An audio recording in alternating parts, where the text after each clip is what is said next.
কলকাতা থেকে ট্রেনে চেপে আমরা চলে এসেছি পুরুলিয়া।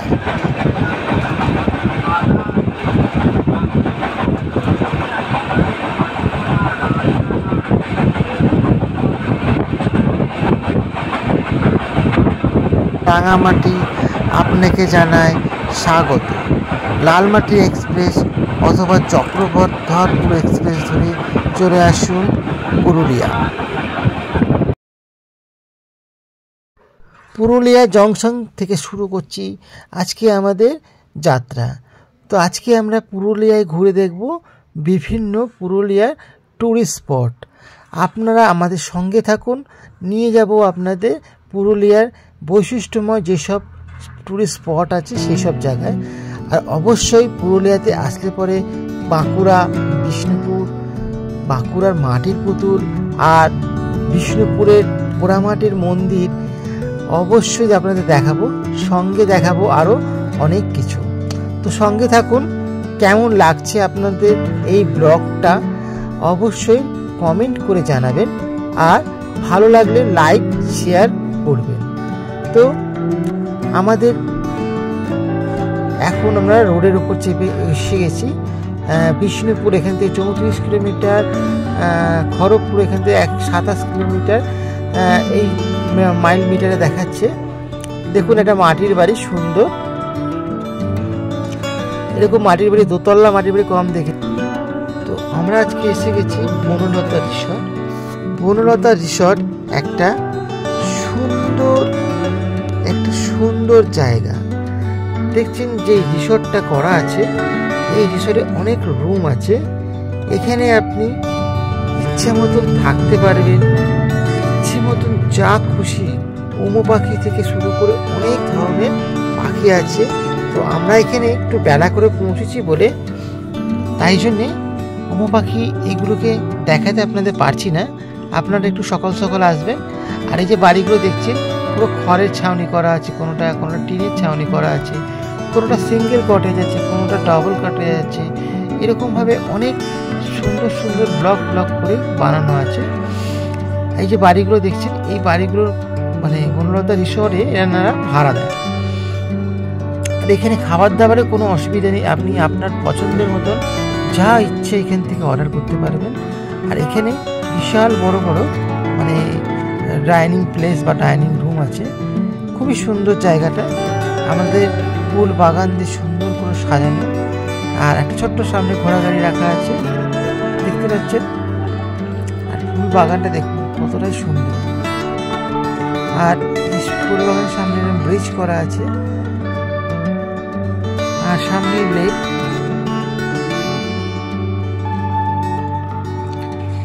চারিদিকে শুধু রিসর্ট আর রিসর্ট, বড় বাড়ি, বিল্ডিং, খুব সুন্দর লাগছে দেখতে।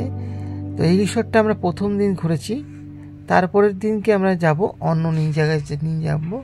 আর দেখুন এতটাই সুন্দর। তো এই রিসর্টটাতে আপনারা কারা এসছেন একটু কমেন্ট করে জানাবেন। আর যাদের বাড়ি বাঁকুড়ায় অথবা বিষ্ণুপুরে তারা অবশ্যই এই ভিডিওটাতে আপনারা কমেন্ট করুন। কেমন লাগলো এই ভিডিওটা অবশ্যই আপনারা কমেন্ট করে জানাবেন। তো আপনাদের জন্যে এই ভিডিওটা তৈরি করা হয়েছে। আমরা যতটা পেরেছি চেষ্টা করেছি আপনাদের এই রিসর্টটাকে ঘুরিয়ে দেখাবার জন্যে। তো যারা আসতে পারেননি তারা অবশ্যই একবার ভিজিট করবেন এই বনলতা রিসর্টে। আমাদের তো খুবই সুন্দর লেগেছে। আর একটা কারণের জন্য আমরা এখানে এসেছি, তাই হচ্ছে গিয়ে আমাদের একজন ফ্রেন্ডের এখানে জন্মদিন পালন করেছি এই রিসর্টের মধ্যে।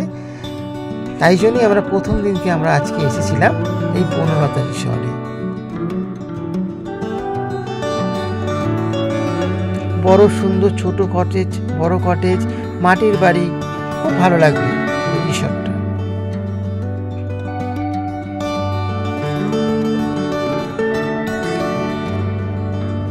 ফুল বাগান দেখেছেন কি সুন্দর, গাঁদা ফুল ফুটে আছে। একটু সন্ধে হয়ে গেছে তাড়াতাড়ি খুবই। দেখুন আমাদের আজকে হ্যাপি বার্থডে কেক কাটা হচ্ছে। আজকে পরের দিন সকালবেলায় আপনাদের নিয়ে চলেছি আজকে পোড়ামাটির মন্দির দেখাতে। বলুন তো জায়গাটা কোথায়, কমেন্টে জানাবেন। এটা হচ্ছে সুন্দর, দেখছেন রাস্তা যেতে যেতে দেখলাম ইট ভাটা। তো এখানে ইট ভাটা তো আমরা অনেকেই দেখিনি, তাই জন্য একটু দাঁড়িয়ে গাড়িটা ইট ভাটার মধ্যে নেবেই পড়েছি আমরা ইট ভাটা দেখার জন্যে। এই চলে এসেছি পোড়ামাটির হাট, আর এখান থেকে দেখতে পারবেন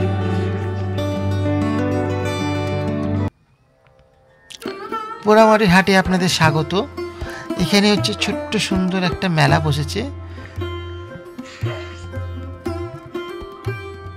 এটা হচ্ছে ওয়েস্ট বেঙ্গল ট্যুরিজমদের একদম স্বীকৃত, আর অবশ্যই ওয়েস্ট বেঙ্গল স্বীকৃত যেহেতু অবশ্যই আমাদের পশ্চিমবঙ্গবাসী হিসাবে আপনাদের কাছে একটাই আবেদন কি আপনারা এই ভিডিওটাকে প্রচুর প্রচুর শেয়ার করুন, আর পশ্চিমবঙ্গের মানচিত্রতে পুরুলিয়ার একটা অন্যতম জায়গা করে দিন।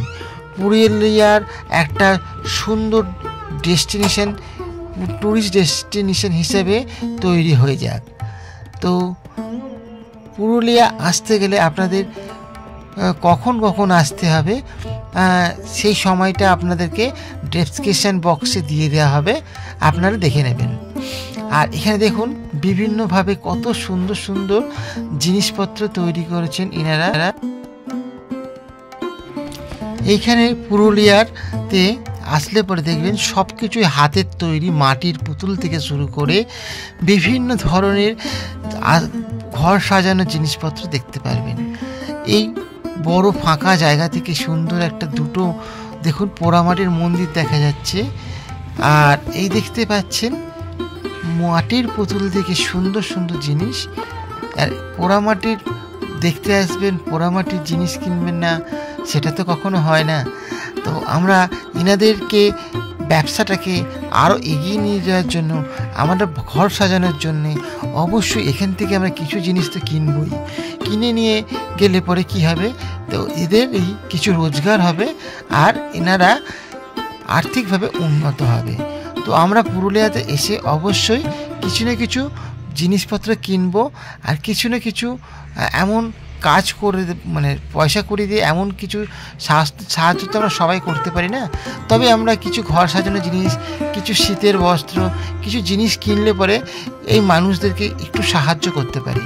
তো আমরা অবশ্যই চেষ্টা করব কি পশ্চিমবঙ্গের যে হস্তশিল্প সেটাকে আরও সুন্দরভাবে পশ্চিমবঙ্গবাসী হিসেবে আমরা আরও ভারতের কাছে তুলে ধরব।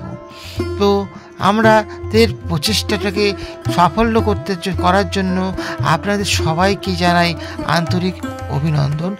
দেখুন ভারতীয় পুরাতত্ত্ববিদ হিসাবে এই মন্দির দুটো আর্কিওলজিস্ট হিসাবে এখানে গণ্যতা।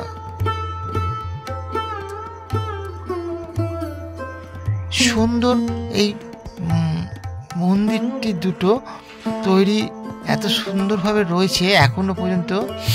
তো ভারতীয় আর্কিওলজিস্ট এনারা এই মন্দিরগুলোকে সুন্দরভাবে সংরক্ষণ করে রেখেছে, আর এই মন্দিরগুলোর মধ্যে এত সুন্দর সুন্দর কারুকার্য আছে যা তো আমাদের পূর্বপুরুষরা সেসব বানিয়ে গেছিল, বা আমাদের ভবিষ্যৎ প্রজন্মকে দেখাবার জন্যে। তো তখনকার টেকনোলজিটা এতটাই সুন্দর ছিল দেখার মতন। দেখতে পাচ্ছেন সেই আর্কিটেকচার আর সেই সুন্দর একটা মন্দির, মানে এত ভালো যে মেলবন্ধন, এত সুন্দর মেলবন্ধন তো আমাদের পশ্চিমবঙ্গতে অবশ্যই দেখা যায়। তো এইরকমভাবে আমাদের পশ্চিমবঙ্গ ট্যুরিজমকে এগিয়ে নিয়ে যেতে এই ভিডিওটাকে অনেক অনেক লাইক করুন, শেয়ার করুন, আর যেখানে যেখানে আপনাদের বন্ধু আছে, বান্ধব আছে, যেখানে যেখানে এই ভিডিওটাকে দেখান, আর আপনারাও এসে পুরুলিয়াকে ভিজিট করুন, তাহলে পরে এখানকার পুরুলিয়াবাসীদের অনেক উপকৃত হবে।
এইবারে আমরা দেখতে যাব দলমা কামান।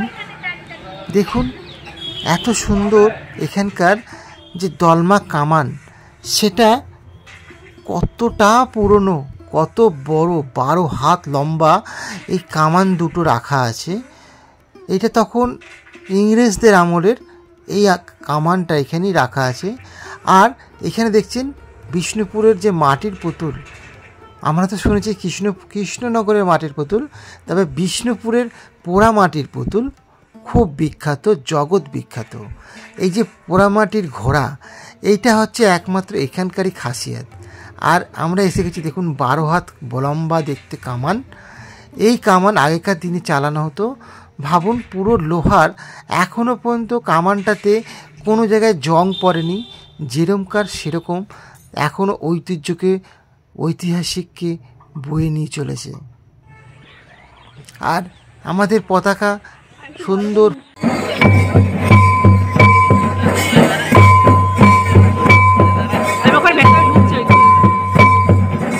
আপনাদের সামনে এক সুন্দর আদিবাসী নৃত্যকে তুলে ধরছি আমাদের ক্যাম্পে।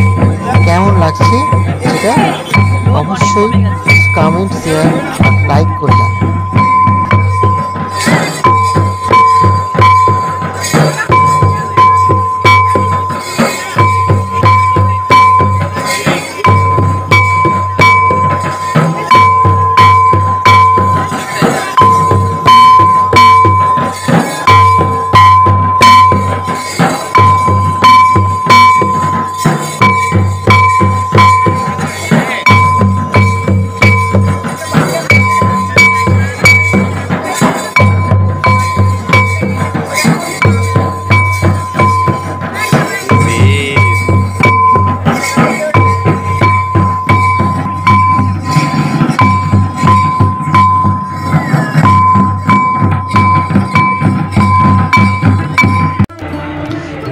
এবারে আপনাদের নিয়ে যাব পুরুলিয়ার একটা বিখ্যাত সুন্দর মন্দির। সেই মন্দিরটা দেখতে পাচ্ছেন, এতটা সুন্দর, নতুন এই মন্দিরটার নাম, এখানকার লোকাল নাম জানেন কি? যারা যারা জানেন অবশ্যই কমেন্ট করুন। তবে এই মন্দিরটার মধ্যে শ্রীকৃষ্ণের রূপকে সুন্দরভাবে ফুটিয়ে তুলেছে। আর এইটাকে বলা হয় বৃন্দাবন মন্দির। এই বৃন্দাবন মন্দিরকে নতুন নবরূপে সাজিয়েছে এখানকার মন্দির কর্তৃপক্ষ। খুব সুন্দরভাবে একদম সুন্দরভাবে আধুনিকভাবে এই মন্দিরকে সাজিয়েছেন। দেখতে পাচ্ছেন কত সুন্দর। আর এখানে একটা সুন্দর প্রতিমা। আর দেখুন এই মন্দিরের কারুকার্যগুলো এখনকার আধুনিক কারুকার্য, তো কতটা সুন্দর দেখতে লাগছে এই বৃন্দাবনকে। সত্যি বৃন্দাবনের মতন এখানে যেন মনে হচ্ছে কৃষ্ণ তার গোপিনীদের সঙ্গে রাসলীলা করছে।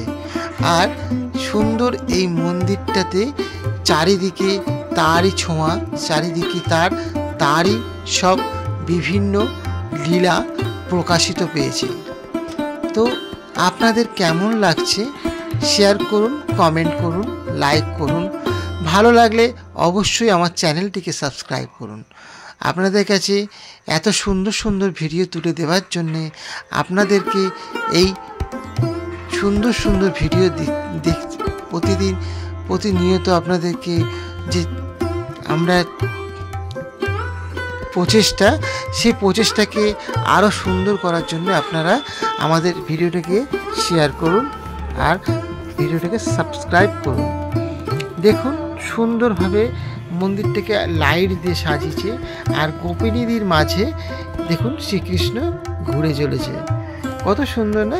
রামকৃষ্ণ, মানে সুন্দর একটা কৃষ্ণ, রাধাকৃষ্ণ তার পাশে রাসলীলা চালাচ্ছে। আর এই মন্দিরটা হচ্ছে কি বলা হয় কিনা বৃন্দাবন। তো সত্যি মন্দিরটা বৃন্দাবনের যে রাধাকৃষ্ণের মন্দিরের যে সৌন্দর্যটা। এইবারে আমরা চলেছি হচ্ছে অযোধ্যা পাহাড়ের দিকে। আমরা এখন আছি লোয়ার ড্যাম।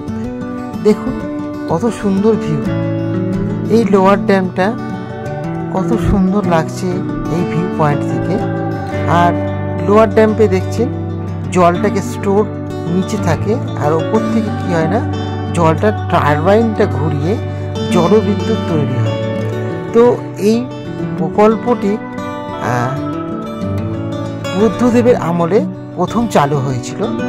তো এই লোয়ার ড্যামটা আপার ড্যামটা, মানে আপার ড্যাম থেকে জলটা নিচে লোয়ার ড্যামে আসে, তখন টারবাইন ঘুরে বিদ্যুৎ তৈরি হয়। আর সেই জলবিদ্যুৎটাকে আবার লোয়ার ড্যাম থেকে জলটা পাম্প করে আবার আপার ড্যামে যায়। এইভাবে সার্কেল ভাবে চলতে থাকে জলবিদ্যুৎ তৈরির কাজ। কতটা সুন্দর ভিডিওটা দেখুন। আর এখানে যেসব রাস্তাঘাট, আপনি কিন্তু এখানে কোনো হাঁটার রাস্তা নয়, আপনি চাইলে গাড়ি নিয়েও আসতে পারেন, এই অযোধ্যা পাহাড়কে ঘুরে ঘুরে উঠতে পারবেন। আর একটা সুন্দর জিনিস, এখানে গুড় তৈরি হচ্ছে। এখানে আসলে আপনি অরিজিনাল খেজুরের গুড়, যেটা শীতকালে আসলে পাবেন। আর এতটাই সুন্দর, এটা হচ্ছে কি আপার ড্যাম। আর এই আপার ড্যাম পেয়ে যে জলটা এখান থেকেই নিচে নামে লোয়ার ড্যাম পেয়ে যায়। তো কতটা সুন্দর দেখুন ভিউ, এখানকার খুব সুন্দর ভিউ লাগছে। আর এখানে জল প্রচুর আছে, এখানে বিধিনিষেধ করা আছে স্নান করা। আর এখানে কিছু ব্যবসায়িক লোকেরা বসে তাদের পসরা নিয়ে বসেছেন, তাদেরকে সুন্দরভাবে আমরা এই দেখুন কত জিনিসপত্র কিনে তাদেরকে সাহায্য করতে পারি। আর এই যে সুন্দরভাবে গাড়ি পার্কিংয়েরও জায়গা আছে এখানে। তারপর আমরা এসে গেছি এখানে একটা শিব মন্দির, লহরিয়া শিব মন্দির। এই শিব মন্দিরটাও খুবই সুন্দর, ঠিক লোয়ার ড্যামের কাছেই নিচের দিকেই আছে এই শিব মন্দিরটা। শিব মন্দিরটা খুবই সুন্দর, আর এখানকার খুব জাগ্রত শিব মন্দির হিসেবে এখানে পরিচিত এই শিব মন্দির। আর এখানে প্রথা আছে, এখানে নারকেল ফাটিয়ে নারকেলটাকে একটা কিছু দিয়ে বেঁধে দিতে হয় এই গাছের মধ্যে, আপনার মনস্কামনা পূরণ হবে। তো দেখতে পাচ্ছেন সুন্দর একটা বট গাছ, তার মধ্যে প্রচুর লাল কাপড় দিয়ে মোড়া নারকেল জড়িয়ে গাছের মধ্যে বেঁধে দিয়েছে মনস্কামনা পূরণ হওয়ার জন্য। তো সুন্দরভাবে, তো এনাদের মনস্কামনা সবার পূর্ণ হোক, এটাই আমাদের ইচ্ছা হয়ে যাক। তো দেখুন সুন্দর সুন্দর মন্দির, এখানে প্রচুর মন্দির আছে, দর্শন করুন, ভালো লাগবে। আপনাদের সবকটা এই যে লক্ষ্মীনারায়ণ টেম্পল, অনেক মন্দির আছে এখানে, আপনাদেরকে সব মন্দিরগুলো ডেসক্রিপশন বক্সে দিয়ে দেবো, আপনারা দেখে নেবেন। এইবারে আমরা চলেছি বামনি ফলস দেখতে। বামনি ফলস জানায় আপনাকে স্বাগত। তো এই রাস্তা ধরে আপনাকে নিচে দিকে নামতে হবে, প্রায় 350 সিঁড়ি। যারা বয়স্ক তাদের কাছে অনুরোধ, যদি পায়ে আপনাদের কোনো অসুবিধা না থাকে তাহলে নামুন, অসুবিধা থাকলে নামবেন না। প্রায় 350 মতন সিঁড়ি, উঠতে খুব কষ্ট, নামতে একটু সোজা লাগলেও উঠতে খুবই কষ্ট লাগবে। আর এখান থেকে এই বাঁশের সাঁকো করে দেওয়া হয়েছে, যাতে এইদিকে ওইদিকে লোকে না নামতে পারে। আপনারা এইখান থেকে সুন্দরভাবে এই প্রাকৃতিক দৃশ্যকে উপভোগ করুন। আর সামনের দিকে ধীরে ধীরে এগিয়ে এসে আরও নিচের দিকে নামতে হবে বামনি ফলস দেখার জন্য।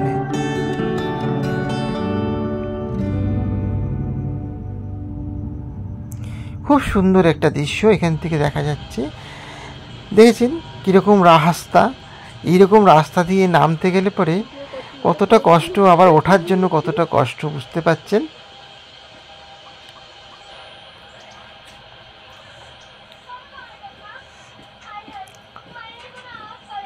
ধীরে ধীরে নামুন। আর এটা হচ্ছে কি এখান থেকে নামতে গিয়ে প্রথম লুক পাওয়া যায়, এটা এর থেকেও আরও নিচে হচ্ছে আর এক সুন্দর বড় ঝর্ণাটা, আরও সিঁড়ি নামতে হবে নিচে আপনাদেরকে। এটা জাস্ট প্রথম লুক দেখা যাচ্ছে। দেখুন নিচের দিকে আরও বড় নিচের দিকে রাস্তা আছে, এরকম করে নামতে হবে। আর এটা হচ্ছে একদম শেষ লুক, এখান থেকেই সেই ঝর্ণাটা আবার সেই বড় ফলস যে ড্যাম্প আছে সেই ড্যাম্পে গিয়ে মিশে গেছে। খুব সুন্দর এই ঝর্ণাটা। এই ঝর্ণাটাতে অনেকে স্নান করছে। আপনি যদি স্নান করতে চান, গামছা নিয়ে চলে আসুন এখানে স্নান করতে, খুব ভালো লাগবে। এরকম পাথুরে রাস্তা, খুব সাবধানে উঠতে হবে আর ধীরে ধীরে উঠুন অবশ্যই। আজকের মতো আপনাদের কাছে বিদায় নিচ্ছি, আবার দেখা হবে অন্য কোনো ভিডিওতে। ততক্ষণ ভালো থাকবেন, সুস্থ থাকবেন, নমস্কার।